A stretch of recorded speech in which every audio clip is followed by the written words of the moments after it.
காலையில் தூங்கி எழுந்த உடனேயே மாடித் தோட்டத்தை ஒரு பார்வை பார்த்தா தான் அந்த நாள் நிம்மதியாகவும் மனசுக்கு சந்தோஷமாகவும் இருக்கும்.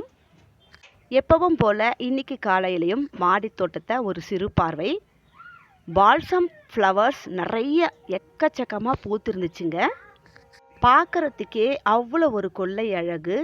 முசாண்டா ஃப்ளவர்ஸும் இருந்துச்சு. லைட் பிங்க், டார்க் பிங்க், அதுக்கப்புறம் பர்பிள், இந்த மாதிரி நிறைய கலரில் பால்சம் ஃப்ளவர்ஸ் அழகாக பூத்து இருந்துச்சுங்க. ரோஜா செடியில் ஒரு ரெண்டே ரெண்டு பூக்கள் மட்டும் இருந்துச்சு. அதே மாதிரி ரோஜா மல்லி செடியும் கட் பண்ணி விட்டது. இப்போ மறுபடியும் துளுர்த்து மொட்டுக்கள் வளர்ந்துக்கிட்டே இருக்குங்க. ரோஜா செடியில் பூக்கள் அதிகமாக இல்லை, இப்போ தான் துளிர்கள் மறுபடியும் வர ஆரம்பிச்சிருக்கு. எல்லா பூக்களையும் பார்க்கும்போது மனசுக்கு நிறைவாகவும், இந்த வெயில் காலத்தில் கூட மாடித்தோட்டத்தில் அவ்வளோ ஒரு அழகு. அதே மாதிரி ஜனவரி மாதம் தைப்பட்டத்தில் போட்ட விதைகளில் சங்குப்பூ நல்லாவே வளர்ந்துருக்கு. கூடவே முடக்கத்தானும் பசலையும் காராமணியில் ஒரு 4 செடி மற்றும் தப்பிச்சு எப்படியோ வளர்ந்துடுச்சுங்க.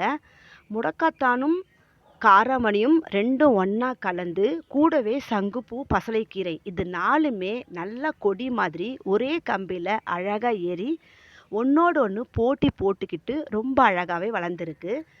மழை அதிகமாக பேஞ்சதுனால காராமணியில் கொஞ்சம் பூக்கள் எல்லாம் உதிர்ந்து போச்சு. ஒரே ஒரு பிஞ்சு மட்டும் தப்பிச்சு எவ்வளோ அழகாக வளர்ந்துருக்கு பாருங்கள். இந்த வீடியோ பிடிச்சா லைக் பண்ணிக்கோங்க. தேங்க்யூ.